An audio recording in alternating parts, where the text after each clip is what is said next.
At the tender age of 24, Cheryl's career was on the up and everything was fabulous. Lottergate and Punch-Up Gate were behind her. But then, at the start of 2008, calamity came calling again, with media allegations that Ashley had been playing away with a hairdresser.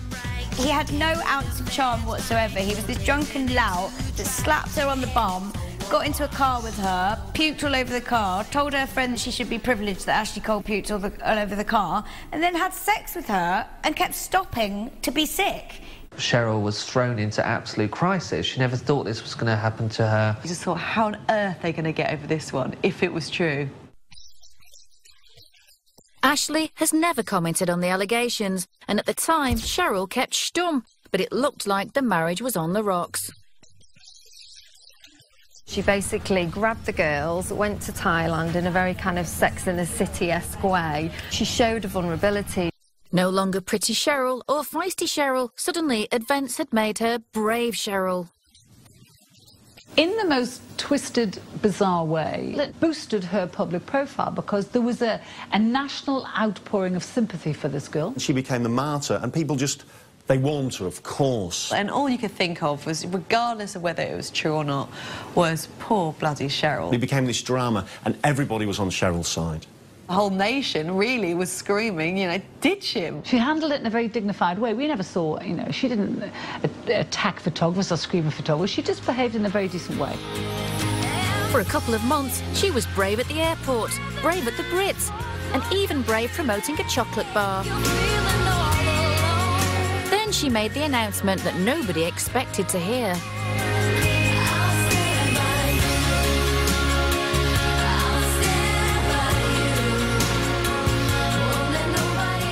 You know, that really was quite the making of Cheryl Cole, because the public really got behind her. She admitted that there was problems and that she was going to work at it and that she married Ashley for life. It was the moment she really arrived. Brave Cheryl had become a national treasure. As for Ashley... Everyone in Britain was united against Ashley Cole.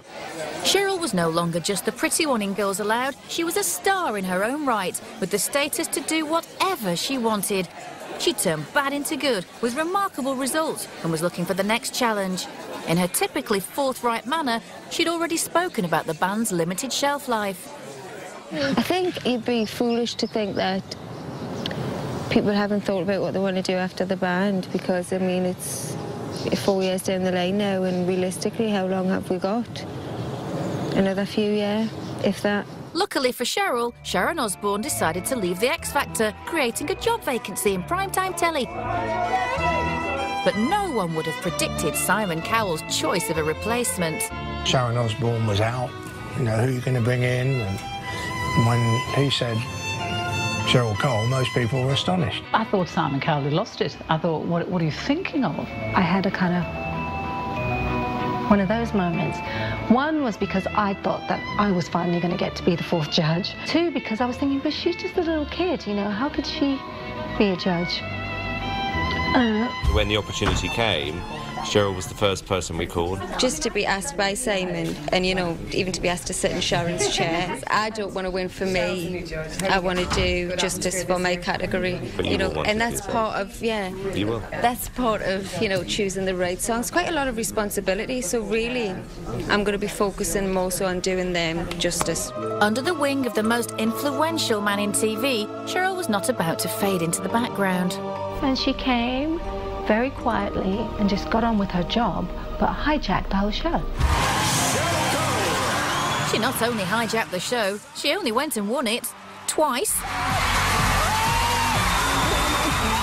But more importantly, she'd won the nation's love and support, and cannily she used it as a platform to launch her solo career.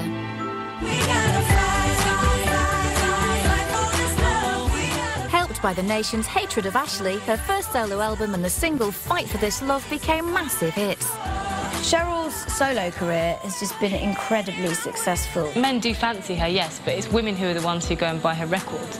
Most of the young women who aspire to be like her, you know, that they may be from a council estate, they may be at school, you know, they want to be like her.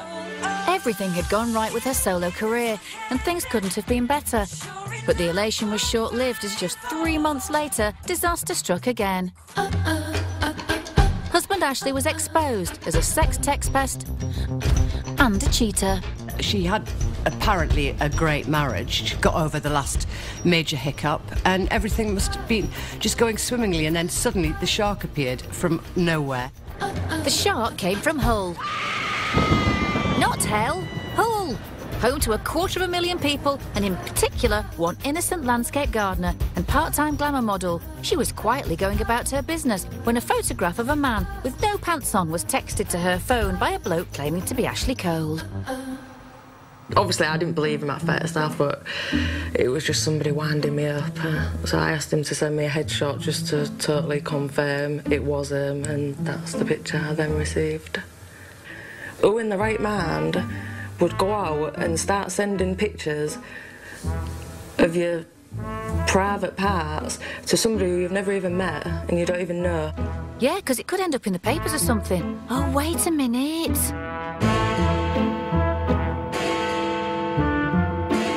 Oh, dear. Sonia's revelations opened the tabloid floodgates, and 4 other women came out saying they'd been involved with Ashley. Cheryl's perfect world was falling apart. Why he picked those women over Cheryl Cole, I will never know.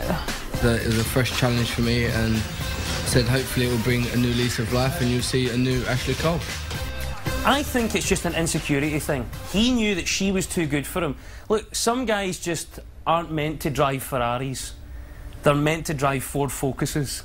And I think Ashley Cole is one of these guys. Because why, when you have Cheryl Cole at home, why would you go out and cheat? Her marriage was in trouble, but brave Cheryl refused to buckle.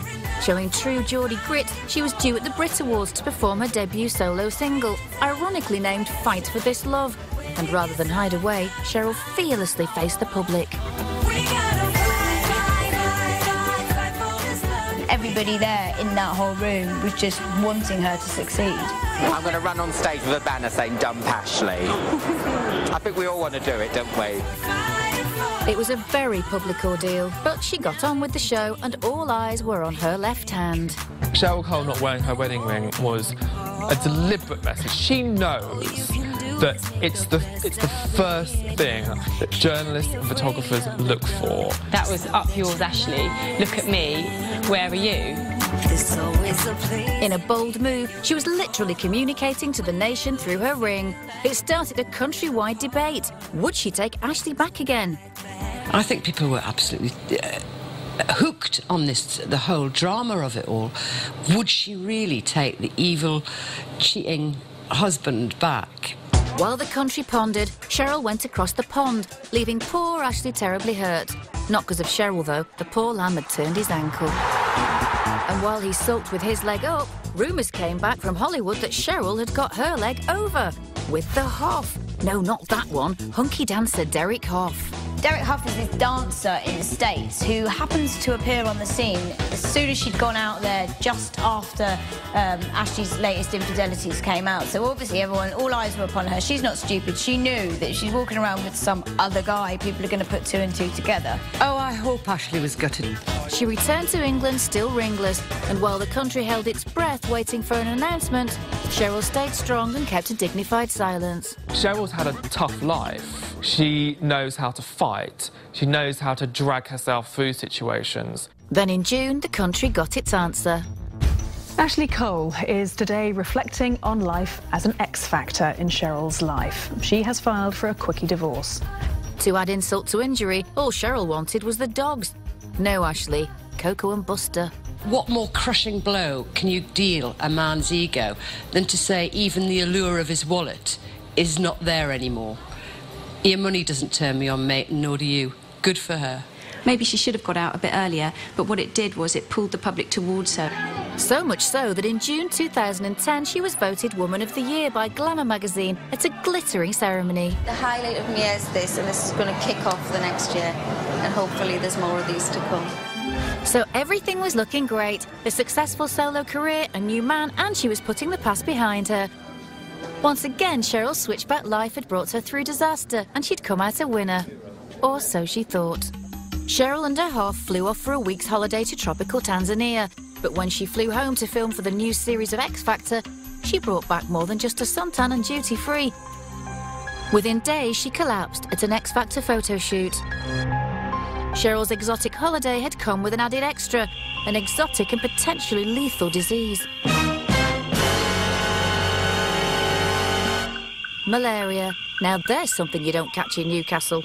The symptoms include fever, headache, diarrhoea, abdominal pain, jaundice. Cheryl Cole, who's suffering from malaria, has been transferred to the Hospital for Tropical Diseases in central London. The star spent 2 hours in intensive care at the private Cromwell Hospital in West London before the doctors moved her 4 miles across the capital for specialist help. The time from the onset of symptoms, the appearance of the symptoms, to the appearance of very severe complications, including death, can be very, very short, can be as short as 24 hours. We'd all been quite cynical about the exhaustion rumours. We just thought maybe the silly girl hasn't had a proper meal. Fortunately, Cheryl was soon out of danger and recovering well. But was her X Factor career now on the critical list? Your place is never safe on the X Factor panel. Simon Cowell likes to mix things up, and he makes no secret of that, but I think he's extremely fond of her. With the support of Mr. Cowell and a full recovery in progress, our gritty Geordie battler was once again coming through a challenge that would have left mere mortals on their uppers. I think despite her demure, sweet, dimpled exterior, Cheryl's actually a real tough cookie. She's brought up on a council estate, so I think Cheryl has got that streak of being able to pick herself up, dust herself off and carry on. Coming up, Cheryl's X Factor star starts to wane. Ashley's at it again. Within 3 days or something, there's 3 girls coming out of the woodwork. And Cheryl fights back. She's a feisty, strong girl from Newcastle who hasn't got where she is through being an airy-fairy thing. By 2000...